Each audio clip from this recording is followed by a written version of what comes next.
আজ একটা স্পেশাল দিনে আপনাদের সঙ্গে আজকে যে ডিসকাশনটা করব সেটা হচ্ছে যে সমস্ত আত্মারা ন্যাচারাল হোক বা আনন্যাচারাল হোক ডেথ হয়েছে। অনেক সময় কি হয়,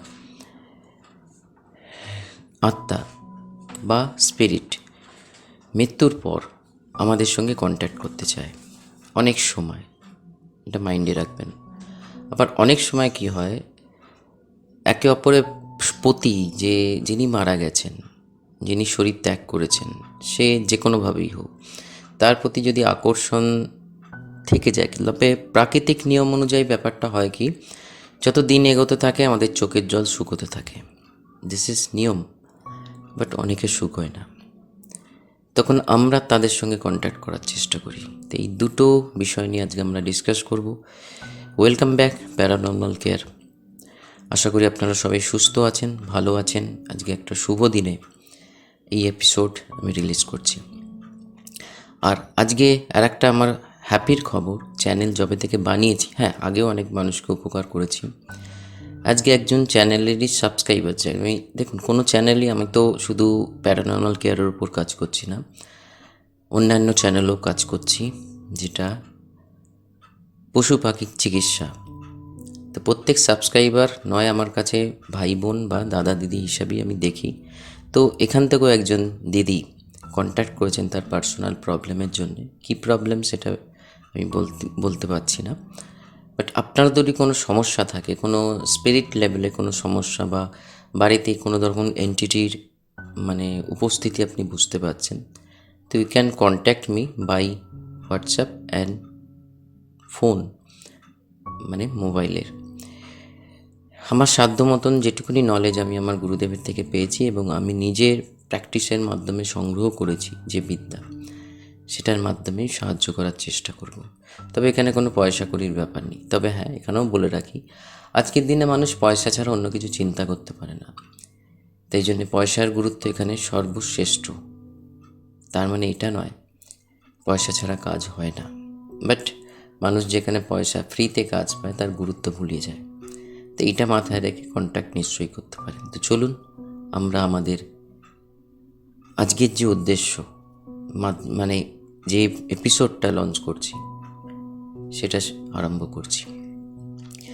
অনেক ক্ষেত্রে কি হয়, আত্মা যদি স্পিরিট বা আমরা যে স্পিরিট, তো আমরা শরীরে আছি, হঠাৎ করে যদি ন্যাচারাল ডেথ হয়, এবং ন্যাচারাল ডেথের পরেও অনেক ক্ষেত্রে অনেক কিছু অ্যাটাচমেন্ট থেকে যায় বা অনেক কিছু কথা আধুরা থেকে যায়, ইনকমপ্লিট টক, যেটা আমি বলতে চেয়েছি বা চাইছিলাম সেটা বলতে পারিনি। সেটা হতে পারে আমার ওয়াইফের কাছে, সেটা হতে পারে আমি সন্তানের কাছে, বা পরিবারের যে কোনো সদস্যের কাছে যার প্রতি তার অ্যাটাচমেন্ট বেশি, বা এমন কিছু জিনিস আমি কোথাও রেখে গেছি। যেমন আমি এখানে একটা ঘটনা বলি। আমার দাদু, মায়ের বাবার কথা বলছি, উনি যখন এক্সপায়ার করেন, তো সেই সময়কার অনেক বছর আগেকার কথা বলছি, তখন আমি জন্মাইনি। তখনকার সময় একটা লকারের মধ্যে, তখনকার দিনে সিন্ধুক, লকার সিন্ধুক বাড়িতেই থাকতো, সেখানে কাগজ, বাড়ির দলিল পত্র, সমস্ত কিছু, টাকা পয়সা ওখানেই রাখা হতো, শুনেছি মায়ের কাছ থেকে। কিন্তু তার চাবি দাদুর কাছ থেকে থাকতো, এমন কোথাও জায়গায় রাখতো যেটা দাদু ছাড়া দিদাও জানতো না। তো সেই অবস্থাতে যখন এই ধরনের পরিস্থিতির জন্ম হয় আফটার ডেথ, তাকে কন্ট্যাক্ট করা হয়, নট প্ল্যানচেট। তখনকার দিনের যে সমস্ত তান্ত্রিকেরা সন্ধান ওনারা পান, সত্যিকারের তান্ত্রিক যারা আত্মাকে বশ নয়, তাদের মুক্তির ব্যবস্থা করে তাদের সাধনার মাধ্যমে। তো সেই তান্ত্রিক মিডিয়াম হয়ে তাদের সঙ্গে, সেই দাদুর সঙ্গে, আত্মার সঙ্গে কথা বলে সেই বন্দোবস্ত করেছিল, এবং যেখানে এক্স্যাক্ট বলেছিল সেখানেই চাবি খুঁজে পাওয়া যায়। এবং সেখানে যে তান্ত্রিক মিডিয়াম হয়েছিল, ওনাকে দাদু বলেন যে উনিও কন্ট্যাক্ট করতে চাইছিলেন, কিন্তু কোনো মাধ্যম পাচ্ছিলেন না, বলে যেহেতু বড় পরিবার, সেখানে সমস্ত কিছুটাই সেই লকারের মধ্যে, তো ফলে উনিও মৃত্যুর সময় সেটাকে বলে যেতে পারেননি, ফলে উনিও কন্ট্যাক্ট করতে চাইছিলেন। এই রান্নার অবস্থায় যখন এরকমটা, কিন্তু প্রত্যেক ক্ষেত্রে, অনেক ক্ষেত্রে, প্রত্যেক ক্ষেত্রে বলবো না, অনেক ক্ষেত্রে আত্মা কোনো চাহিদার ক্ষেত্রে আমাদের সঙ্গে কন্ট্যাক্ট করতে পারে। বা কোনো কিছু ইনফরমেশন দেওয়ার জন্য কন্ট্যাক্ট করতে পারে। সচরাচর হয় না, বিধেয়ী আত্মা চট করে হ্যাঁ, আমরা যেটা উপস্থিতি মনে করি যে এখান থেকে কেউ মনে হলো চলে গেল, কিছু একটা পড়ে গেল, রাত্রে কেউ চলাচল করছে, this is different matter. But অনেক সময় দেখা যায় যে আত্মা প্রজেক্ট করছে কোনো বডিকে বা কোনো নিজের উপস্থিতিটাকে কোনো একজন মানুষকে সুপলব্ধি করানোর চেষ্টা করছে। আবার এই ক্ষেত্রে এটাও একটা বৈশিষ্ট্য যে কোনো রকম এভিল স্পিরিট যদি কোনো রকম কোনো বডিকে প্রজেক্ট করে, তার আগে যে 4টে স্টেপ, মানে যাকে প্রজেক্ট করবে তাকে আগে অনুভব করাবে, তারপরে তাকে সবার থেকে আলাদা করাবে, দেন পজিশন হয় এবং লাস্টে ডেথ হয়। সেটা একটা রিভেঞ্জের কেস। সেটা আমরা পরে ডিসকাস করব। যদি আপনারা চান জানতে তাহলে নিচে কমেন্টস করবেন, নিশ্চয়ই বলবো যেটুকুনি আমার বিদ্যা বুদ্ধি এই সাবজেক্টের উপর আছে। যে সাবজেক্টটা এই মাত্র বললাম যে রিভেঞ্জের। বাট এরকমও অনেক ক্ষেত্রে দেখা যায় আত্মার যদি আনন্যাচারাল ডেথ হয়, কোনো রকম সুইসাইডাল কেস বা অনেক সময় অ্যাক্সিডেন্টাল কেসে, সে যা খেতে ভালোবাসতো বা অনেক সময় তো বডি ছাড়ার পর যতক্ষণ না সে নেক্সট জন্মে, সুইসাইডাল কেসে সেটা চট করে সম্ভব হয় না, কিন্তু অ্যাক্সিডেন্টাল কেসে যদি আত্মার কর্ম মানে প্রেজেন্ট কর্ম ভালো থাকে, তাহলে যে চেতনা নিয়ে সে মরছে সেই চেতনা নিয়েই কিন্তু আচ্ছা আর একটা বডিতে সে ঢোকে, মানে তার নতুন জন্ম হয়, যেটা গীতাতে বলা হয়েছে। বাট কোনো কারণে যদি সে এই লুপে বা আমাদের ডাইমেনশনে বদ্ধ হয়ে পড়ে কোনো রকম অ্যাটাচমেন্টের জন্যে, তাহলে তার প্রচণ্ড কষ্ট। এবং সেই কষ্ট আমরা যেটা মনে করি না যে সুইসাইডাল কেসে যে তার কাছে লজিক ভ্যালিড পয়েন্ট থাকে অনেক কিছু, যে আমি জীবনে কিছু করতে পারলাম না বা আমি হোয়াট এভার রিজন তার কাছে থাকুক না কেন, ফলে সে একটা এমন ডিসিশন নিতে চলেছে যেটা সচরাচর মানুষ নেয় না। এবং যখন এই ধরনের ডিসিশন হয়, কিছু ইভিল এন্টিটি তাকে মদত দেয়। এবার তার ডেথ হয়ে যাওয়ার পর সে যখন ঘুরে বেড়াচ্ছে, তখন তার মনের মানুষের সঙ্গে, যার সঙ্গে তার ম্যাচ করতো, ওয়েভলেন্থ ম্যাচ করতো বা ভাইব্রেশন ম্যাচ করতো, তাকে কন্ট্যাক্ট করার চেষ্টা করে। এই হিসেবেও অনেক কেস দেখা যায় যে কিছু খেতে চাইছে, জল চাইছে, স্বপ্ন দিচ্ছে, বলছে আমি তৃষ্ণার্ত, আমি ক্ষুধার্ত, আমাকে কিছু বন্দোবস্ত করতে হবে। দিস ইজ কনসেপ্ট অফ আত্মা একটা মিডিয়াম, সেটা হচ্ছে ড্রিম একটা আমাদের একটা মিডিয়াম, যেটা আমরা কানেক্ট করতে পারি অনেক রকম ডাইমেনশনের মধ্যে। যেমন ধরুন আপনারা অনেকেই অনেক কিছু, যেমন আমি নিজেও এরকম অনেক স্বপ্ন দেখি যে স্বপ্নের কোনো মানে হয় না, বাট স্বপ্ন উইদাউট মানেও হয় না। সেই জন্যে এই জগতের যে ডাইমেনশন আমরা ঘোরাফেরা করছি এই জগতে বা এই জীবনে, সেটা হতে পারে ড্রিমে যেটা দেখছি আমাদের যে 7টা সোলের পার্ট থাকে অন্য ডাইমেনশনে সেটা ঘটছে। তো সেটা ড্রিমের একটা আলাদা সেকশন, সেটা নিয়ে আমরা পরে আলোচনা করব। কোনো স্টোরিও এরকম আমার কাছে আছে, সত্যকারের ঘটনা। বাট আজকে যেটা আপনাদের সঙ্গে শেয়ার করছি সেটা হচ্ছে আবার অনেক ক্ষেত্রে এই যে ব্যাপারটা যেটা এতক্ষণ বললাম আমি আত্মা সম্পর্ক করছি, এবার অনেকেই চায় যে তার মনের মানুষ হঠাৎ করে তার সাডেন ডেথ হয় বা ন্যাচারাল ডেথও হয়, সে কিন্তু একটা ডিপ্রেশনের মধ্যে যায় এবং এই ডিপ্রেশন থেকে সে হ্যালুসিনেট করতে পারে, সায়েন্টিফিক ভাষায় যেটাকে হ্যালুসিনেশন বলা হয়, যে তাকে অনুভব করছে, ফিল করছে, করতে করতে আকর্ষণ যদি বেশি থাকে তাহলে কিন্তু সে কন্ট্যাক্ট করার চেষ্টা করে সেই আত্মার সঙ্গে। যেই সময় আমরা অনেক কিছু ভুলভাল করে ফেলি, যেমন ধরুন প্ল্যানচেট, যেমন ধরুন আউজা বোর্ডের সান্নিধ্য, অনেক সময় আমরা কোনো তান্ত্রিক বা এই ধরনের মিডিয়ামের সাহায্য নিই। যে হয়তো দেখুন আজকের দিনে মিডিয়াম অনেকেই হয়, আমি আমার গুরুদেবকেও দেখেছি এবং আমি নিজেও, হয়তো বিশ্বাস করবেন না জানি না, সেটা দেখুন সেটা আপনাদের ওপর বিশ্বাস করবেন কি করবেন না, বাট যেহেতু আমাকে বলতে হচ্ছে, আমি নিজেও একজন মাঝে মাঝে অনেক তার সঙ্গে কানেক্ট করার চেষ্টা করি এবং কানেকশন অনেক সময় পাই, অনেক সময় পাই না। Depend on meditation, depend on time, situation এবং পরিস্থিতি।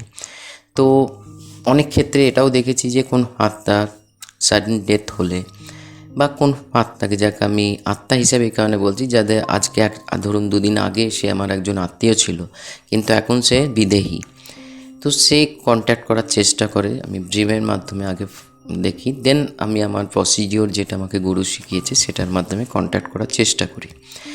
বাট এটা রিকোয়েস্ট রইল, এটা একটা খতরনাক বা বহুতই ভয়ানক জিনিস যে প্ল্যানচেটের দিকে কোনো মতেই যাবেন না উইদাউট এনি এক্সপার্ট লোকের গাইড ছাড়া।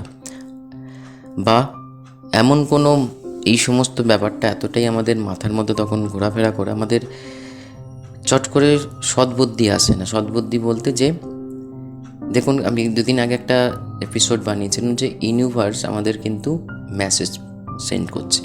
তাই আপনি কিছু, সেটা মৃত্যু হতে পারে, সেটা এই ধরনের ঘটনা হতে পারে, অনেক কিছু ঘটনা আপনি কিন্তু মেসেজ পাচ্ছেন কিন্তু আপনি ডিকোড করতে পারছেন না, কারণ আমাদের মাথায় সেগুলো ঢুকছে বা ইউনিভার্সের মেসেজ কীভাবে ডিকোড করতে হয় সেটা আমরা জানি না। সেটা একমাত্র পথ হচ্ছে মেডিটেশন, অ্যান্ড মেডিটেশন থেকে হায়ার মেডিটেশন, মানে আমাদের কনসিয়াস মাইন্ডকে অলওয়েজ নিয়ন্ত্রণে রাখা এবং সাবকনসিয়াস মাইন্ডকে অলওয়েজ ওপেন রাখা। তো যাই হোক, সেটা আর একটা বিষয়, মানে বিভিন্ন পয়েন্টগুলোকে আমি ডিসকাস করছি, কিন্তু এখন পার্টিকুলার একটা পয়েন্ট নিয়ে ঢুকতে গেলে সেটা নিয়ে সেই রাস্তায় চলে যেতে হবে। কোনো এক্সপার্টের সঙ্গে যোগাযোগ করুন, সেটা আপনার আশেপাশে লক্ষ্য করে। কিন্তু সবাই এক্সপার্ট নয়, কিন্তু আজকের দিনে সবাই কিন্তু এই নিয়ে চর্চা করছে, ইউটিউব চ্যানেল হোক, যেমন ধরুন কর্ণপিশাচিনী। এটা কতটা খতরনাক জিনিস, কতটা ভয়ানক জিনিস, এটা আমাদের মানে চিন্তাধারার বাইরে। কারণ ঈশ্বরের চিন্তা করুন, অলওয়েজ বেটার, তার সান্নিধ্যে যাওয়ার চেষ্টা করুন, অলওয়েজ বেটার। কিন্তু আজকের দিনে মানুষ ভিউজ পাওয়ার জন্যে বিভিন্ন রকম, দেখুন ইউটিউব ছেয়ে রয়েছে কর্ণপিশাচিনীর জন্যে, তো তাদের এটা চিন্তাধারা। বাট এটা তো কতটা যে ভুল এবং খতরনাক জিনিস হতে চলেছে যদি কারোর সঙ্গে ঘটে, সে তখন বুঝতে পারবে। ফলে আমরা আলোচনা করি ঠিকই, কিন্তু কোন আলোচনা কখন করতে হয় সেটা জানি না। ফলে এই মুহূর্তটা এলে আত্মা যদি কোনো কন্ট্যাক্ট করতে চায়, সেটা এক ধরনের পরিস্থিতি। কিন্তু আপনি যদি সেই আত্মার সঙ্গে কন্ট্যাক্ট করতে চান যে আজকের দিনে আমাদের মানে তার শরীর নেই, কিন্তু একটা অন্য ধরনের শরীর ফরমেশনে রয়েছে, আপনি কন্ট্যাক্ট করতে চাইছেন, তার জন্যে আপনি বিভিন্ন রকম স্টেপ ফেলার চেষ্টা করছেন। বাট রিকোয়েস্ট করব, যে ধরনের স্টেপ ফেলুন না কোনো, এক্সপার্টের যোগাযোগ করুন, যিনি এই সাবজেক্টের ওপর যথেষ্ট মানে অভিজ্ঞ। সে আপনাকে প্রপার গাইড করতে পারবে যে কন্ট্যাক্ট করা উচিত কি উচিত নয়, বা কত সেকেন্ড কন্ট্যাক্ট করা উচিত, বা কিভাবে কন্ট্যাক্ট করা উচিত। আদারওয়াইজ অনেক সময় কি হয় আমরা অনেক সময় বিভিন্ন রকম প্রলোভনে পড়ে অনেক কিছু করে ফেলি। ফলে কোনো রকম পোর্টাল ওপেন হয়ে যায়, যদি যাকে ডাকছেন সে যদি না এসে কোনো রকম ইভিল স্পিরিট অ্যাটাক হয়, তাহলে কিন্তু সে একটা হিন্দিতে কথা আছে, লেনেকে দেনে পার যায়গে। সেই জন্যে যাকে ডাকছি সে হয়তো শান্ত প্রকৃতির, সে হয়তো আমাদের সঙ্গে কন্ট্যাক্ট করার চেষ্টা করছে। কারণ আত্মা চাইলেই কিন্তু অনেক ক্ষেত্রে কন্ট্যাক্ট করতে চায় না। যেটা দেখবেন মৃত্যুর পর আত্মা বডি যখন ছাড়ে, মানে আমি ধরুন মৃত্যু হবে, আমি যখন নিজের বডিটাকে দেখব, নিজের মাকে দেখব, বা আদার সারাউন্ডিং, সেই সিচুয়েশানে সেই পরিস্থিতিতে যারা যারা বেঁচে থাকবে আমার আশেপাশে, তাদেরকে দেখতে পারবো, কিন্তু আমি কন্ট্যাক্ট করতে পারবো না, বা আমি কিছু বলতে পারবো না, বা আমার ভয়েস কেউ শুনতে পারবে না, অথচ আমি কথা বলছি। কারণ আলাদা ডাইমেনশনের কথাবার্তা হচ্ছে এখানে। তো অনেক কিছু ফ্রেন্ডস নলেজ নেবার আছে, জানবার আছে, তার জন্যই আমার এই প্রিপারেশন প্যারানর্মাল কেয়ার বলে যেটুকুনি নলেজ আছে শেয়ার করছি এবং হেল্প করারও চেষ্টা করছি। যদি কারোর এরকম ধরনের কোনো সমস্যা থেকে থাকে তো নিশ্চয়ই কন্ট্যাক্ট করুন। দেখুন, আমি কখনোই বলবো না, কারণ আমি কখনো নিজের প্রচারও করতে চাই না, বা কেন করব। যারা যারা এক্সপার্ট আছে তাদের সঙ্গে কন্ট্যাক্ট করুন। যদি মনে হয় যে মানে হয় না যে অনেক সময় ভাইব্রেশন ম্যাচ করে, আমার তরফ থেকে আমি হয়তো অনেক দূরে বসে আছি আপনাদের থেকে, কিন্তু আমার ভয়েসের মাধ্যমে বা আমার কথাবার্তার মাধ্যমে যে এনার্জিটা পাস অন হচ্ছে আপনাদের কাছে, সেই এনার্জির মাধ্যমে আপনারাও রিয়েলাইজ করতে পারবে যে পার্টিকুলার এই ব্যক্তিটা আমার সমস্যার সমাধান করতে পারে। সেই জন্যই হয়তো ওই দিদি আমার সঙ্গে কন্ট্যাক্ট করেছেন।